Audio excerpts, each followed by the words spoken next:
All right, good afternoon, everyone. It's producer James. I'm here with Annik and we're going to be previewing tonight's matchup of the Buffalo Sabres visiting the. I'm looking for an adjective. The struggling Canadiens. The Montreal Canadiens are struggling mightily, but they are going to be playing a team that doesn't historically do all that well in the month of November. We're still in the month of November, Nick.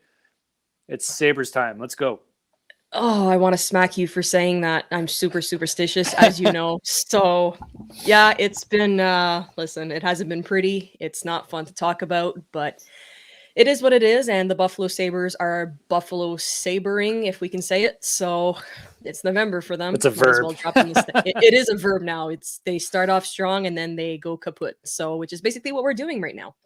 Yeah, they're kind of like how I started college, you know? Like the first semester was really good, and then things just fell apart once, the expectations started piling up. And I don't know. Maybe that's what's happening there. There were no expectations in Buffalo, but now there really aren't. And maybe they're starting to realize that they might be in play for some pretty tasty draft positioning in the upcoming selection draft. Yeah, 100%. It's gonna be a tight race for the bottom. Let's put it that way. At this point, I don't know. So, and apologies in advance if my connection, I'm in my garage, my basement setup wasn't working. We've got snow where I'm living. So who knows, maybe that's impacting everything else. But, yeah, exactly. While we're here, one of the things we wanted to sketch out as a note for tonight, we'll go through some lineup changes, but, and there aren't a lot of them, but the turning point, we keep trying to find this catalyst. So last Saturday, awesome game. Looked like the Habs are ready to take over the world. They beat Nashville 6-3. Ducharme. Nice. Yes, Duchesne had a wonderful little hat trick there. Good for him. But the point is that was a solid game. And then the last game against the Capitals, I believe it was on Wednesday, we got steamrolled. And now tonight, we're looking at a back-to-back. Pittsburgh again tomorrow. Sabres tonight. Sabres not too far ahead of us in the standings now. Could this be the game where we rise our hand above the ground like a zombie coming out of the Night of the Living Dead? We're coming back, and this is it. You know what? I don't know what to expect anymore. I've been saying, you know what? Tonight's the night every single game. So I'm just going to keep going. Tonight is the night, guys. Again. No, honestly, after winning against Nashville, the energy the team brought, I've been seeing a lot of negative comments of saying that game versus Nashville was one of our worsts. I don't know what you guys were watching if you feel that was the worst game. Honestly, I know in the end it didn't go as planned and we started giving up goals. Shit calls, shit penalties, it happens. But we came out with the W and we scored more than 2 goals. So for me, that's a positive right there. As for Buffalo tonight, listen, I'm just hoping that we see a little bit more than what we saw the last time we played in Buffalo. That is my expectations for tonight. I'm not going to keep it super sky high. I just want to see a better game, and I want redemption for Samuel Montembeault, who's most likely going to start in nets tonight. Yeah, rough start for him back in that second game of the season, and now he's got a little more mojo. Allen obviously got the start the other night. Unfortunate way for him to come back, getting completely trucked. Welcome back, Jake. Yeah, ping. But the defense honestly didn't give him much help, and that's just been honestly a theme throughout this year. And as we discussed ad nauseum on our post show the other night, in great detail, the PK and power play are not clicking whatsoever. So when you don't have special teams, when your defense is letting in bad goals, zone entry all day, you're going to end up in a situation where your goalie's confidence is going to be challenged. And that's where we're at now. And it's hard to watch. It can be hard to watch at points. But it is. Monty's been playing better. He's been playing better than what he showed in that first game. And here's hoping that worst case scenario, Nick, like a long-term situation here is that, maybe he plays his way into the favor of the organization and becomes either a trade chip or, something better than a waiver wire, waiting to happen. What do you think his destiny is with this club? Brando and I talked about this on our roundtable this week, and both of us believe that, maybe he will get sent to Trois-Rivières, maybe he'll stay in Laval, depending on McNiven's future. If McNiven moves, I see Montembeault staying as a backup for Caden Primo. Yeah. But it's all depending on McNiven for me right now. But honestly, like you said, he's been playing a lot better than he did in his first game. And I know I shat on him a lot at first. I'm going to eat my words. I don't mind eating my words, but very satisfied with how he's been playing. Maybe a few goals that he would want back. Aside from that, I don't know what's going to happen, and it all depends if when Carey Price comes back as well, right? We don't have a timeline yet. We don't, but the long list for Team Canada was released, or at least Yes. I wouldn't say it was formally released. It's been sort of talked about, and people kind of know who's on it. They made a exemption or exception for him because he was on the substance or the player support program, and they added an extra goalie, and he's going to be on there. So I would think, and again, I'm hoping more than I'm guessing at this point, is that he'll play his way into consideration to be on the club as Canada's number one goaltender. I think he still projects to be that.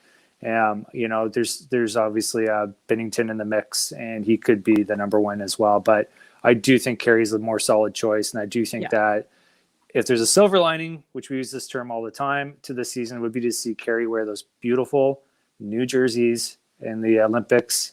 Heaven forbid anything gets in the way of that, whether it's COVID or more, personal stuff. Yeah. Did you see those jerseys, by the way? Like, what did you think? I did. So the white jersey is the silver lining for me. Aside from that, I absolutely hate them. As a designer, it just cringes the hell out of me. I can't. Yeah. But it could be worse. We could look like the US is looking right now, and those look like soccer jerseys. So I have not seen those yet. Don't even bother. I'm waiting to see what the Chinese jerseys look like, because I expect whatever they end up putting out there, it's going to get trampled on. But it's a weird story coming up into those Olympics. Not to go too far into that, but I mean, we want to see him. Nick is obviously on the long list, I would assume. It's going to be really difficult for him to make the team. However, you saw the architect for the team today come out and say that they're not looking to create an NHL All-Star team. They're trying to create a 4-line, 3 solid defensive pairment, like an actual NHL team. So that's why guys like Tom Wilson are being considered. And you saw how he played on Wednesday. Like, he's a good player. He's just a piece of shit. He's a good player, but he's a piece of shit. That's what I'm going to leave it at. Hey, you know what? It's all fair. I mean, he's out there earning his paycheck for sure. And 100% is. And giving it back in fines. 100%. And, Brad Marchand's a similar guy, right? He's a complete pest. He annoys the shit out of you. Gallagher, a lot of people say but great guy, though. Yeah.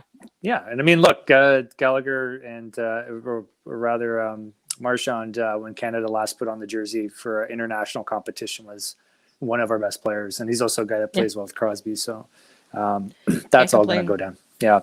But all to say, silver linings, we're looking at, if anything, if this thing isn't going to happen in the NHL, maybe a couple of our guys can contribute to bringing the gold medal. And it's not going to be easy. Not with the Russians. The U.S. have some great young players. And Team China is waiting there to scare everyone, I'm sure, in the background with some late roster moves if they can pull it off. So anyways, I'm just guessing. But going back to tonight's game, so we've got Dom Duchamp, who's going back to 11 forward and 7D. How do you feel about that? Yeah, so JD came on the show last Saturday, and I asked him the same question. He said, "I don't like it. It's it makes the line, the consistency of making those lines, especially at the bottom six, really odd. Unless you're really focusing or targeting on special matchups, which in this game, I'm not so sure that's what they're doing. I think this might be another case of them. You said Norlinder's coming back, right, for the game? Norlinder's coming back in, and Cedric Paquette is swapping out. Right. So Paling definitely back. Yeah, he'll probably be sitting on the fourth line, right, as a 2-man unit with Armia, or who's going to be sitting there with them. But they'll rotate those guys around. Assuming it's going to be Armia, probably Armia. Yeah. And then Kulak's out for a bit, so I guess I just want to see. I'm kind of curious. I'm kind of curious for Kulak. It's an undisclosed injury. Didn't travel with the team, so I don't know. I don't remember seeing anything concrete happening, unless I really missed something. So I don't know if the chat if you guys saw something happening. Mention in the comments here. So, but as for, I want to touch on this comment here. Norlinder. So Brennan and I were talking about this on the roundtable, and Norlinder didn't get 1 single second of special unit time. So for a kid that's skating so damn good, I would love to see him on a special unit just to get a look. Like at this point, like you said, it's absolute trash. So why not try something? What's the worst that can happen? It's going to suck more. They're going to score again. Try it out. Give the kid some ice time. And regardless, he's not staying. I don't see him staying with the Habs this season. He's probably going to go back to Sweden, which I have no issues with. And maybe next year join Laval, get some experience, and then get called back up. But just give him some time, you know? Yeah, absolutely. No, I mean, that's all you can do at this point is cycle the youth and try to give them an opportunity to see what it's like to make a mark in the NHL. And then from there forward, you know, the rest is in their hands, and the club's player development strategy, which we all know is world class. And it's one of those things where we're known for. I'm kidding. We're trying not to get negative. I'm sorry. We're just having fun. On a positive note, I know. Habsitivity. I'm Captain Habsitivity. Come on. I'm assistant captain this week. No, it's been a long week. It's been a long week. Yeah. For those in Canada, you might have noticed that it was U.S. Thanksgiving yesterday, so there was no NHL game. So everyone was probably well rested, ready for tonight. What was I going to say? Oh, Caufield. So another goal. Positive. Yeah, first goal. Barely a goal, but a goal nonetheless. This kid's got a knack for getting stuff behind the goalie that most other humans couldn't possibly pull off. So, you know, I know you like making predictions. You think he's got a chance to rope 2 in a row here? It's Cole Caufield. I've seen worse things happen. No, honestly, he just looked so relieved to finally get one past the red line. So really happy for the kid. He's been working really hard. Everybody's saying that he's playing like trash. Again, I don't know what you're watching. Getting good quality chances. It's just not happening for the kid. Finally went in. It was a garbage trash goal. Johnny on the spot. I love it. He's known to do it. So why not? But I'm also not going to put my hopes on Cole Caufield scoring just to make us win tonight, you know? Yeah, no, he doesn't. I don't know if he's got a hat trick up his sleeve or not for what's going on there. Yeah, okay. Yeah.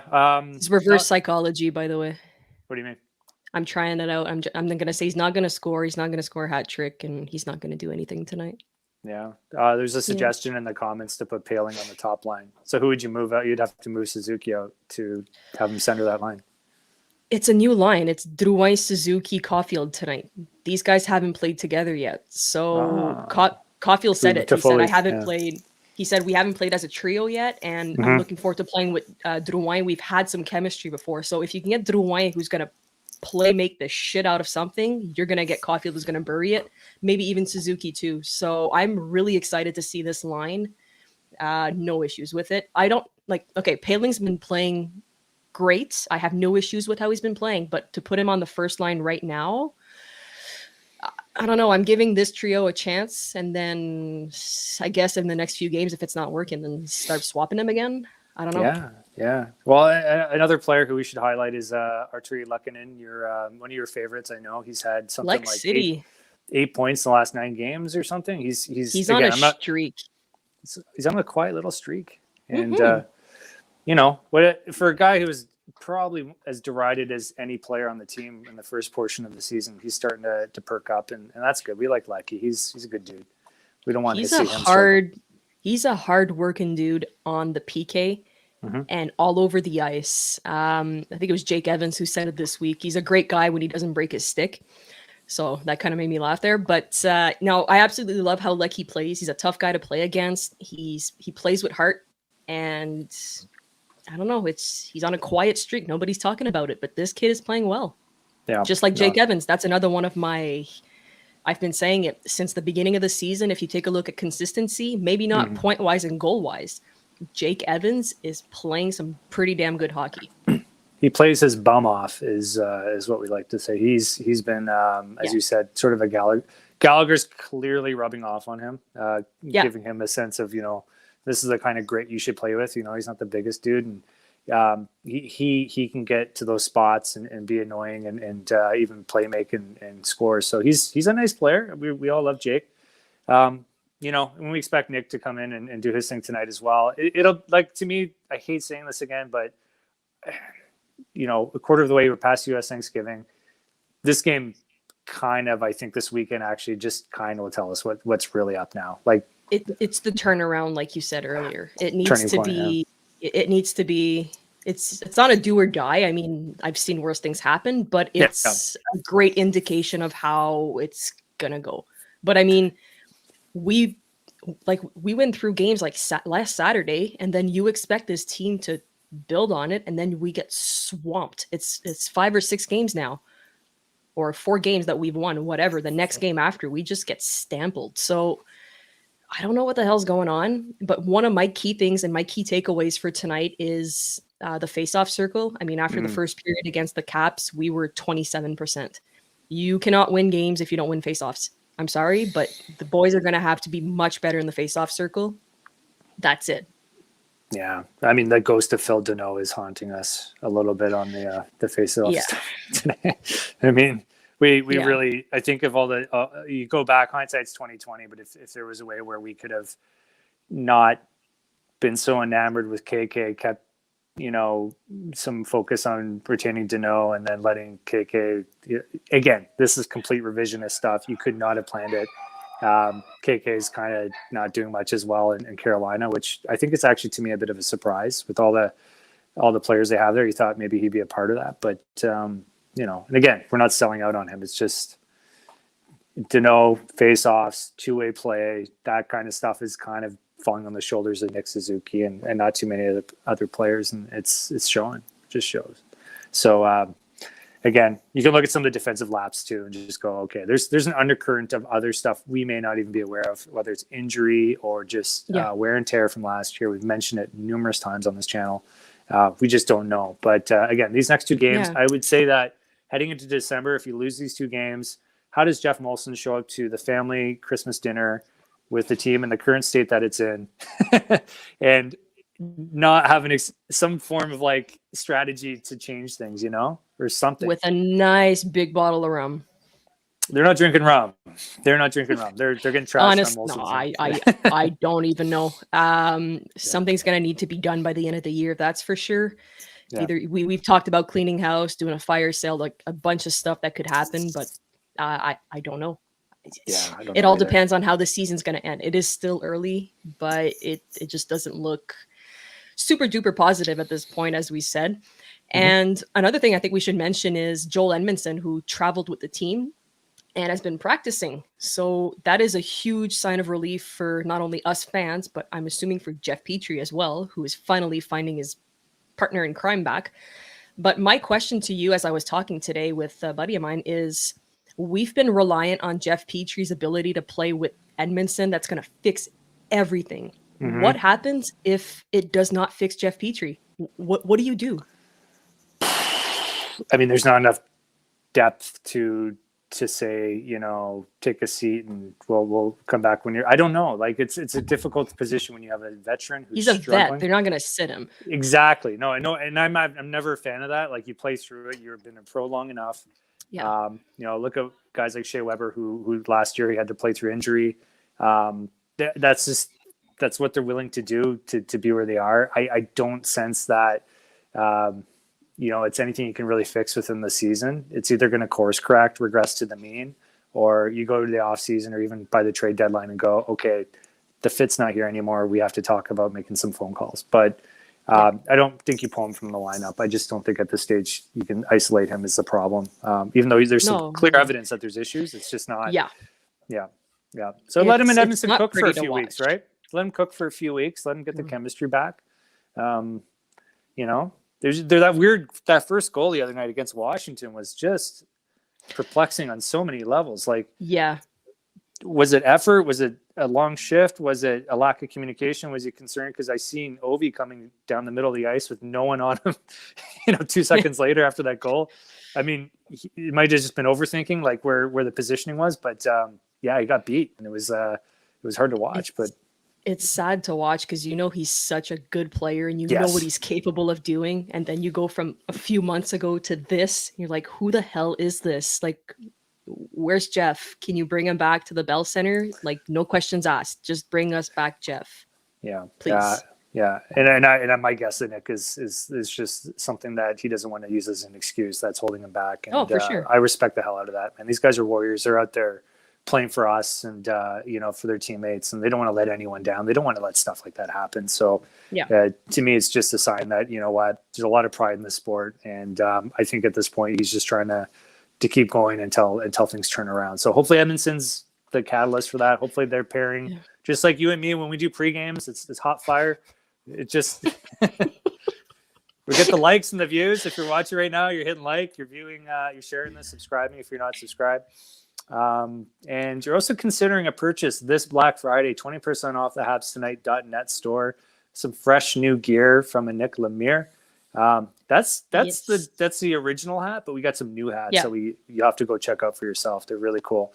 And again, if you got friends in your house or family or whoever that you want to bestow some different gear, that's beautiful. That's so cool. Bunch of different colors too. Yeah, eased up on the shipping costs a little bit for you guys out there. So yeah, give it a shot. And yeah, go ahead. Sorry, I was just going to plug Deeksy's interview today. So our very own Drew Deeks did a surprise interview with Ron MacLean this morning. Quick 20 minutes on Ron's career, his favorite memories as watching the Habs. Talked a bit about Don as well. About, I think it was Hockey Canada. That's or a specific hometown hockey. Yeah, hometown hockey. There you go. Clearly, I'm paying attention. Yep. Yeah, so check it out. That's live on our channel right now. It was released this afternoon. So Drew did an awesome job. Beautiful job. Beautiful job. Yeah, great interview. So you guys go watch that if you haven't yet. But don't be confused. When he's on the clip in Nick, it says Andrew Thompson. That's his real name. Oh, damn. Yeah. Andrew. He thought, for someone as historic as Ron MacLean, you shouldn't come out with the millennial name. He came out with the millennial name. His internet pseudonym. Boy. No, he's Andrew Thompson, folks, and he's good at what he does. And there's let me tease two things. So you have to watch the clip after this. You got to go watch it because there's a story about Ron and Nick Suzuki that you've never heard before. Yes. Okay, you probably haven't heard it before. That was cool. And he totally trashes the old Ballot Maple Leaf era, Garden. Yeah, Maple Leaf Garden, about how much of a shithole it was. So, and how Montreal is the Taj Mahal of hockey. So, as a Habs fan, you guys will probably appreciate that. Yeah, the form, which is absolutely awesome. No, hopefully we can get him back on the show eventually to do a little bit of a longer interview. But we do appreciate all the time that Ron has given to us this morning.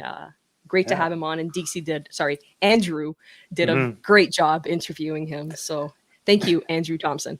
Thank you, Andrew Thompson, and thank you, Annik Lemire, for a great pregame show. I unfortunately have to run. I got to pick up my kids from school, but I'm excited to watch the game tonight and see what they do with this Buffalo Sabres team that traditionally is horrible in the month of November.